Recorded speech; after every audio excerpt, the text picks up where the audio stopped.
Salut à tous, bienvenue sur la chaîne où les légendes ne meurent jamais, seulement elles se racontent autrement.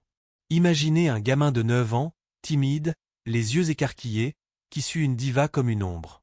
Il n'a pas encore de moonwalk, pas encore de gants scintillants, mais il a déjà un cœur qui bat pour une seule femme. Diana Ross. Michael Jackson. Deux noms, une histoire qui commence comme un conte de fées Motown et finit. Eh bien, on va y venir. Aujourd'hui, pour la première fois, Diana parle. Pas aux caméras, pas pour les tabloïds, mais à voix basse, comme on confesse un secret de famille. Et moi, je vous emmène dans les coulisses, les appartements fermés, les chansons codées, le testament, la petite pièce secrète de Neverland. 7000 mots d'émotions brutes, de détails jamais dits, de silences qui hurlent. Attachez vos ceintures, on décolle. Likez dès maintenant si vous sentez déjà les frissons, abonnez-vous avec la cloche, et c'est parti. 1969. Gary, Indiana. Une ville d'acier rouillé, de rêves en conserve. 5 frères répètent dans un garage. Le plus jeune, Michael, 9 ans, a une voix d'ange et des gestes déjà trop précis pour son âge. Un jour, une cassette VHS atterrit sur le bureau de Berry Gordy, patron de Motown. Dedans, les Jackson 5 en feu. Gordy signe. Mais Michael, lui, raconte une autre histoire. C'est Diana Ross qui nous a découvert. Faux. Vrai pour lui. Motown sort l'album, Diana Ross présent Jackson 5. Génial pour le marketing. Génial pour le cœur de Michael. Parce que pour lui, Diana n'est pas une accroche publicitaire. Elle est la lumière au bout du tunnel. Il la suit partout. Il l'observe. Il boit ses gestes comme on boit l'eau dans le désert. Et Diana? Elle sourit. Elle le prend sous son aile. Elle ne sait pas encore que ce gamin deviendra le roi, et qu'elle deviendra sa reine fantôme. Los Angeles, 1970. Les Jackson s'installent. Michael, 11 ans, dort souvent chez Diana. Pas dans la chambre d'amis.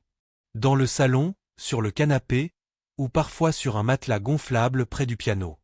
Il ne dort pas vraiment. Il écoute. Diana répète. Elle ajuste la lumière. Elle répète une phrase d'interview 10 fois jusqu'à ce qu'elle sonne comme une caresse. Michael note tout. Dans sa tête. Dans son corps. Plus tard, il dira. Elle m'a appris à sourire avec les yeux. À occuper une pièce sans bouger. À être une star avant même d'en avoir le droit. Diana, elle, rit. Il est comme un petit frère. La presse adore. Le public adore. Mais derrière les portes, Michael la regarde comme on regarde une déesse. Pas comme un frère. Comme un adorateur. 1971. Prime time. Diana Ross a son propre show. Elle invite Michael. Pas les Jackson 5. Juste lui. Il a 12 ans. Il chante Got to Be There. Il danse. Il sourit. Le public hurle. En coulisses, Diana lui tient la main. Respire, bébé. Elle l'appelle bébé. Pas Michael. Bébé. Et lui, ils font. Ils font littéralement. Il dira plus tard. Ce soir-là, j'ai compris que je voulais être sur scène pour toujours. Mais il ne dit pas la suite. Il voulait être sur scène, avec elle.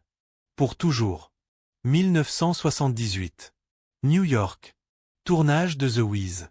Michael égale épouvantail. Diana égale Dorothy. Ils ont 20 et 34 ans. Écart d'âge? Personne n'en parle. Michael loue un appartement. Pas d'hôtel. Diana dit, je viens aussi. Pas de manager. Pas de staff. Juste eux. Des mois. Des nuits. Des dîners à deux. Des démos écoutées à 3 heures du matin. Michael joue les maquettes d'Off the Wall. Diana écoute. Change ce mot.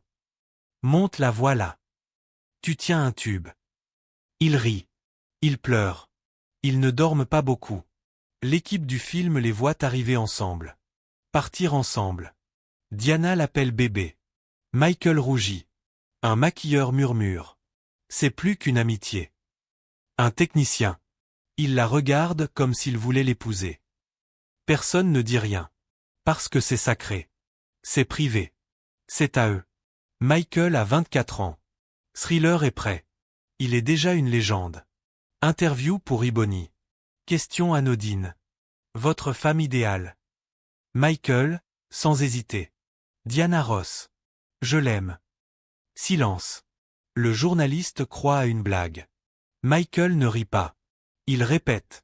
Si je pouvais épouser n'importe qui, ce serait elle. Boum. Les médias s'enflamment. Diana? Silence radio. Elle ne confirme pas. Ne dément pas. Elle protège. Elle sait. Elle a toujours su. 1985. Diana annonce ses fiançailles. Arne Næss Jr. Milliardaire norvégien. Mariage en Suisse. Intime. Michael n'est pas invité. Il n'envoie rien. Pas de cadeau. Pas de mots. Un journaliste insiste.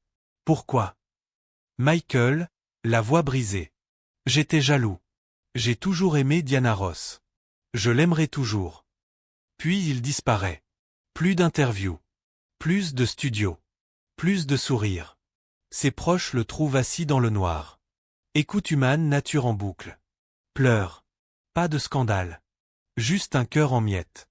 1987. Bad. Track 5, Dirty Diana. Le public pense, groupie. Les initiés savent, c'est elle. Le copyright est déposé, le jour du mariage de Diana. Coïncidence? Non. Jermaine Jackson. Il était dévasté. Il a écrit ça pour exorciser. Pas de la haine. De la douleur. Du désir. De la perte. Diana écoute la chanson. Ne dit rien. Mais elle sait. 1991. Dangerous. Remember the Time. Clip égyptien. Michael égale serviteur. Reine égale intouchable. Diana égale inspiration. Germaine encore. Il l'a écrite pour elle. Les paroles. Do you remember? Pas de reproche. Juste un souvenir. Un regret doux. Un « et si ». Diana regarde le clip. Sourit. Ne dit rien. Mais ses yeux brillent. 2002. Michael met à jour son testament. Close shock. Si Catherine Jackson ne peut pas s'occuper des enfants. Tutrice légale, Diana Ross. Pas des bureaux. Pas un frère. Diana. Parce qu'elle n'a jamais trahi. Jamais parlé. Jamais vendu. Elle est le coffre-fort de ses secrets. Neverland. Une petite porte. Pas sur les plans. Dedans, des photos. Diana jeune. Diana en concert. Diana souriante.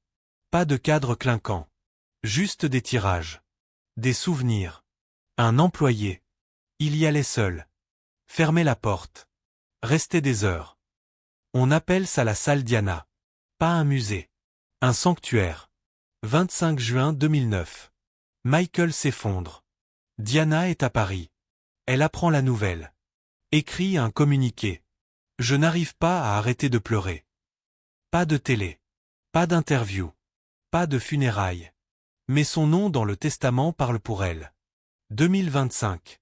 Diana a 81 ans. Un après-midi. Thé. Famille. Quelqu'un demande. Michael t'aimait. Et toi? Elle baisse les yeux. J'ai eu une immense tendresse pour lui. Tout ce qu'on peut donner. Pause. Mais l'aimer comme il m'aimait, je ne vais pas mentir. Ce n'était pas pareil. Silence. Puis. Il m'a donné un amour que je n'étais pas sûr de pouvoir porter. Elle n'en dit pas plus. Elle n'a pas besoin. 50 ans de silence. Une phrase. Tout est dit. Ce n'était pas une romance de film. Pas un conte de fées. C'était un amour asymétrique. Un amour qui a grandi dans l'ombre. Qui a vécu dans les chansons. Qui a survécu dans un testament. Dans une petite pièce fermée. Michael a aimé Diana comme on aime une étoile. De loin. Avec dévotion. Avec douleur. Diana l'a aimé comme on aime un frère. Un fils. Un prodige. Un ami. Mais jamais comme il l'espérait. Et pourtant, ce lien a duré 40 ans. Sans contrat. Sans promesse. Sans baiser volé. Juste des regards. Des silences. Des chansons. Des souvenirs. C'est ça, l'amour parfois. Il n'a pas besoin d'être réciproque pour être vrai. Il a juste besoin d'exister. Alors, vous, qu'en pensez-vous? Michael a-t-il vraiment aimé Diana? Ou était-ce plus complexe que l'amour? Dites-le en commentaire.